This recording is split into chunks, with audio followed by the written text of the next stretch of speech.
सर्वदेवमयी देवी सर्वदेवीमयं जगतत्वयं विश्वरूपा त्वां नमामि परमेश्वरी माँ भगवती जगत जननी श्री जी गौ माता।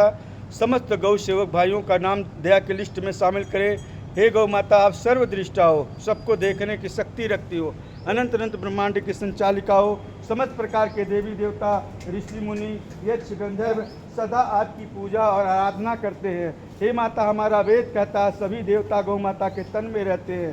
68 करोड़ तीर्थ गौ माता के चरणों में रहते हैं। जो प्राणी गौ सेवा करता है उसे ही भगवान का सानिध्य प्राप्त होता है। जो प्राणी गौ सेवा नहीं करता वह सबसे बड़ा आत्मघाती होता है। वह अपनी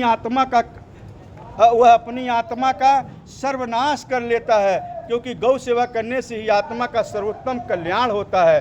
जब प्राणी शरीर त्याग कर गोलोक जाता है वही जा पाता है जो गौ सेवा करता है। लेकिन जो प्राणी गौ सेवा नहीं करता, जब उसकी जीवात्मा शरीर का त्याग करती है, परलोक गमन करती है, तब उसकी जीवात्मा बैतरणी नदी के तट पर जब पहुंचती है तो दहाड़े मार मार कर रोती है, कलप कलप के रोती है, चिल्ला चिल्ला कर रोती है, छाती पीट पीट कर रोती है और कहती है काश मैं धरती पर गौ सेवा करके आया होता तो गौ माता की कृपा से मैं बैतरणी नदी पार कर गया होता।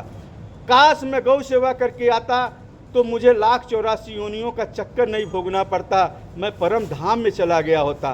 काश मैं गौ सेवा करके आया होता धरती पर तो मुझे कुत्ता, बंदर, बिल्ली, भालू और गधे की योनि नहीं प्राप्त होती।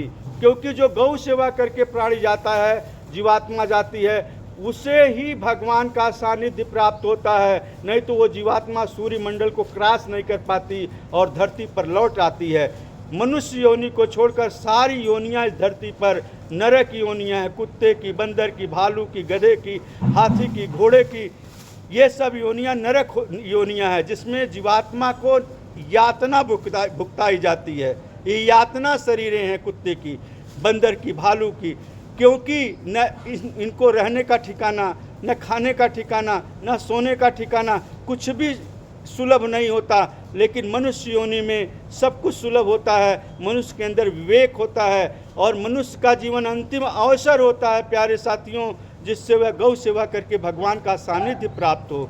लेकिन जो प्राणी मनुष्य का चोला पाकर इस धराधाम पर आकर गौ सेवा नहीं करता, उसे भगवान का सानिध्य नहीं प्राप्त होता और फिर उसे वही यातना शरीर मिलती है, बंदर की, भालू की, कुत्ते की, कीड़े मकोड़ों की, जिससे वह 1,84 योनियों का चक्कर भोगता है और उसका उद्धार नहीं हो पाता।